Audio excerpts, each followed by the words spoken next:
mounted a monumental display of signature Eddie Jones discipline, defending 16 phases of Aussie attack in the 33rd minute.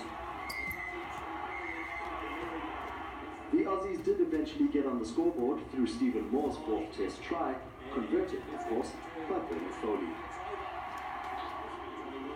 After Owen Farrell extended England's lead 11 minutes into the second half, the visiting side began a 30-minute spell of defensive perfection. Halting wave after wave.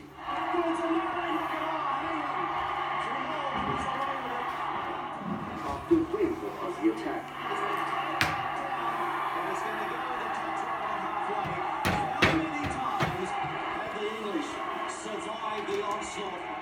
Before eventually, a kick from hooker Jamie George was chased down and pounced on by Owen Farrell to seal the game. Looks like they have finally done it. Looks like despite their overwhelming 70% possession. Russia's suspension from international continued. The IAAF is not the country has made its progress in tackling doping. Russia's athletes are now very likely to miss the Olympics. Although good progress has been made, the IAAF Council was unanimous that USAC had not met the reinstatement conditions and that Russian athletes could not credibly return to international competition without undermining the confidence of their competitors and the public.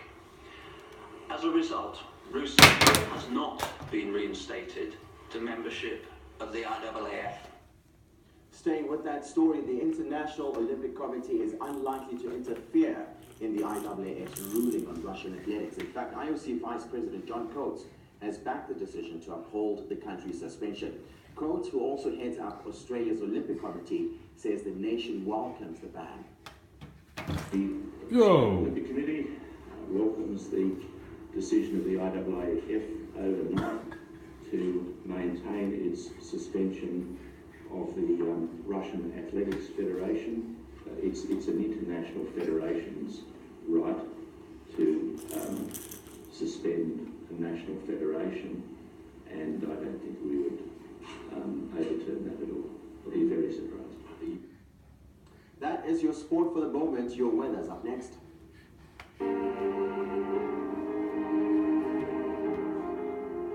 Welcome back to the Weather Centre, where it's a predominantly dry and sunny Saturday across the country. We're expecting warm weather for KwaZulu-Natal and the Lowveld throughout the weekend, under the cold front bringing in cloudy, cold and wet weather in the west on Sunday.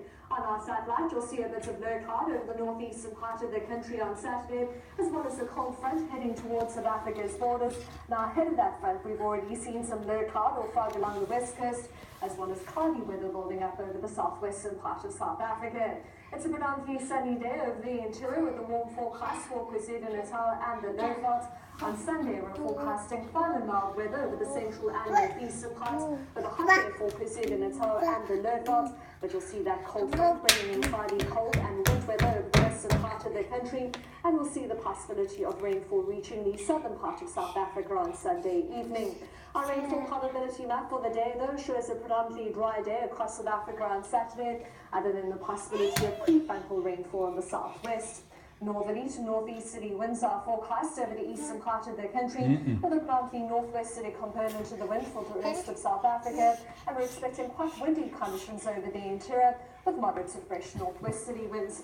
There's that warm weather for KwaZulu-Natal and the Lowveld, with clouds in the middle and upper 20s. Mild for the Eastern Cape, with clouds in the low 20s. A high around 20 degrees for Gauteng, in the upper teens for the Free State.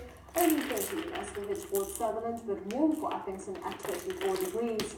Overnight, we're expecting cold conditions over the interior, with a minimum of 1 degree for the Free State, 1 degree below zero for Sutherland, and we're forecasting minimums in the mid-teens along the east coast, 6 for Johannesburg, George and Port Elizabeth. Now, we've already seen a large amount of cloud building up in Cape Town today, and that's means we're expecting another cold day at 16 degrees with a light to moderate north-northwesterly wind. Northwesterly winds pick up on Saturday night with overcast conditions and the possibility of rainfall and a minimum temperature of 11 degrees. You'll see the front bringing in cloudy, cold and wet weather over the western parts of South Africa on Sunday, with a possibility of rainfall spreading through to the southern parts on Sunday evening. Still found in hottest to head towards KwaZulu-Natal and the Lowveld. And by Monday, we'll see cooler weather spreading through to the central and southeastern part of the country, with a possibility of rainfall. Cooler weather is also forecast for KwaZulu-Natal, but things remain sunny and hot for Walgala at 32. That's all from the weather.